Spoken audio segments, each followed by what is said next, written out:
Everybody, in this video we're going to be talking about the upcoming Fuji X-T100. This is going to be a really viable competitor in the mirrorless market against cameras like the Sony Alpha-6000, the Alpha-5100 of course, the entire Rebel series of cameras from Canon, and you know, it's going to be a really compelling option for a whole lot of people that are looking to dabble in photography with a great brand that has a very good reputation for supporting its cameras with a great lens stable. So stick around, we're going to deep dive into the upcoming Fuji X-T100 in this commentary video. My name is Joshua Koerner. Hey there everybody, I just want to jump in quick before we get into the video and thank everybody who's been engaging with me, be it a like or a dislike or a comment. All three of those really mean a lot to me. I've been trying to be very intentional about constantly improving and creating better content, and your feedback means the world to me. If I could ask, if you enjoy this video as it goes along, please elect to engage with me so that I can help make better content for you. Thank you. Let's get to the video. So the X-T100 is going to be the little brother to the X-T20 in a lot of ways. It's going to be a slightly better version of the XA5. So it's going to have that same 24.2 megapixel sensor. It's going to have 6 frames per second, up to I believe 36 JPEGs in its buffer. It's going to have a 3 frames per second mode that it can shoot JPEG unlimited. It's going to have 4K 15, which is not exactly useful, perhaps for time lapse. It's going to have 1080p.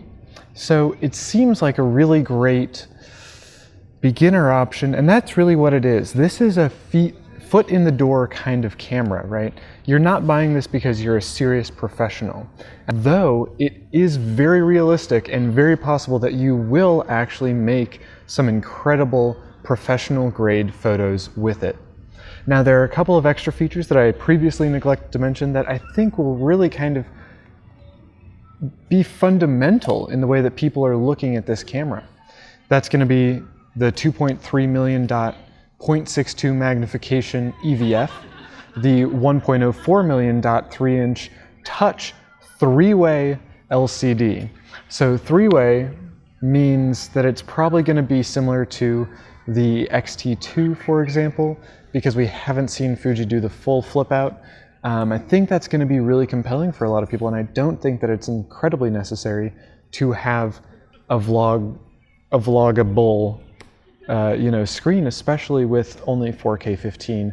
This is not being geared towards the typical vlogger market, right? This is being geared towards someone who is interested in what Fuji's offering already. And what Fuji's offering already is a manual experience with a film experience, without having to go through the labor of film. You're going to have film simulations. You're going to have manual interfaces with buttons and knobs. You're going to have a touch screen too. So this is a great bridge for a lot of users who are looking for something like they were used to when they were kids, when they got to shoot on their parents' cameras, who maybe shot when they were younger, who are looking to get into their first cameras and being able to learn and grow within a system. This is going to be a fantastic option for those people. Now, in considering where this falls in the market, this is probably going to be an entry-level priced device, maybe a little bit above, right? Maybe $650. That seems about reasonable for the offering and for what the market is doing right now, especially because it's new. Now, the Alpha-5100 with a kit lens is going to be around $500, maybe a little bit less depending on the time that you're watching this video. 5100 is a great offering, but it really is dated, right? It has a lot of cool features. It has 1080p. It has, I believe it even has 1080p 60. It's got a 24 megapixel sensor, unless I'm mistaken. It has some really high level features that bleed into impelling a potential user to buy it. But it also is dated. And so what that means is the autofocus isn't going to be as good. What that also means is that it's going to struggle in low light scenarios. It's not going to have the latest and greatest in terms of those video codecs. And while the X-T100 only has 4K 15, it does have a really reliable 1080. Fuji's 1080 has been historically really good. Additionally, The X-T100 is going to have film simulations, which none of the Sony cameras have. And that's a really compelling argument for probably people like yourself and definitely people like myself that are interested in that creativity and the newness and the different way of approaching photography that those can bring about through playing with film simulated colors. So while a lot of those will benefit predominantly from being shot as JPEGs, you can still of course use RAW, shoot RAW, and then use your camera to edit those photos later on your computer. In comparison to a device like the Alpha 6000, you know, a lot of the same things are going to be true. The 6000 is going to be a little bit more able to deal with low light scenarios. It's going to have a little bit better capability across the board, but Fuji was one of the first, if not the first, into phase detect autofocus. And they have a pedigree because of that in that field. They weren't just first to market, they've kept it up and they've constantly improved their algorithms. And once they've realized that there was room to grow, what they've done is released what's called Kaizen firmware to update to the modern standard in a lot of ways. So the X-T2, the X-H1, both have been, well, not the X-H1 because that just got released, but the X-T20. These have been updated consistently over time to keep them up to par. You can expect the same thing to happen with the X-T100. Now, you know, we could go into the whole mirrorless versus DSLR debate because I did mention the rebels. I think that what you'll find is that Fuji and the X-T100 will be a smaller, lighter solution. And if you're interested in Canon mirrorless with the EFM lenses, what you should very quickly realize, and I hope that you already do, is that the Canon EFM stable of lenses is not very well developed. It's not fleshed out. There aren't really solid options for whatever kind of shooter you want to be. There are great kit options, and that's about it. But you'll be limited by aperture, you'll be limited by you know, the electronic stabilization if you want to shoot video, and the Fuji will not offer any of that. The Fuji will instead offer a very well fleshed out line of lenses that are very intentionally crafted to fit the needs of every conceivable, in my view at any rate, every conceivable photographer that would be interested in getting into Fuji.